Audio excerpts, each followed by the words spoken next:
వైకుంఠ ఏకాదశికి సంబంధించి 162 గంటల పాటు దర్శనం ఉంటుంది టోటల్గా 10 రోజుల్లో. అందులో 182 గంటలు ఉంటుంది. అందులో 164 గంటలు సామాన్య భక్తులకి అవకాశం కల్పిస్తాం. ఇది తాజాగా టీటీడీ చైర్మన్ నాయుడు గారు చెప్తున్నటువంటి మాట. ఇది కరెక్ట్గా అమలు చేస్తే అద్భుతం. సామాన్య భక్తులకి 300 శ్రీవాణి టికెట్లను ఆన్లైన్లో జారీ చేస్తాం. భక్తులు తిరుమల తిరుపతి దేవస్థానం సూచనలు పాటించి ప్రశాంతంగా వైకుంఠ ద్వార దర్శనం చేసుకోవాలని ఆయన విజ్ఞప్తి చేస్తున్నారు.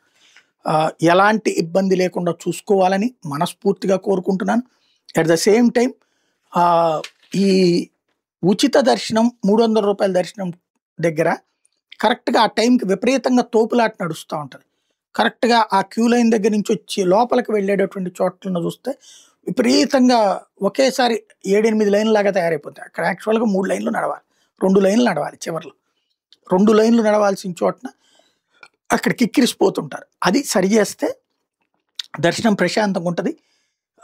లైన్ చకచకా నడపడం ఒక ఎత్తు, బాధ్యతాయుతంగా నడపడం మరొక ఎత్తు.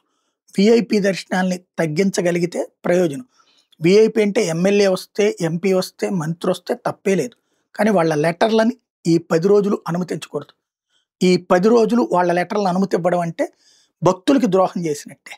ఈ 10 రోజుల్లో మంత్రులు కానీ, ఎమ్మెల్యేలు కానీ, ఎంపీలు కానీ వాళ్ళ లెటర్లని పక్కన పెట్టి కేవలం ఎవరైతే ఒరిజినల్గా నేరుగా ఆ ఎమ్మెల్యేనో ఎంపీనో వస్తే, ఆ మంత్రి వస్తే, జడ్జి గారు వస్తే వాళ్ళకి దర్శనం కల్పించడంలో అయితే తప్పలేదు. వాళ్ళతో పాటు వచ్చిన వాళ్ళకి దర్శనం కల్పించడం తప్పలేదు.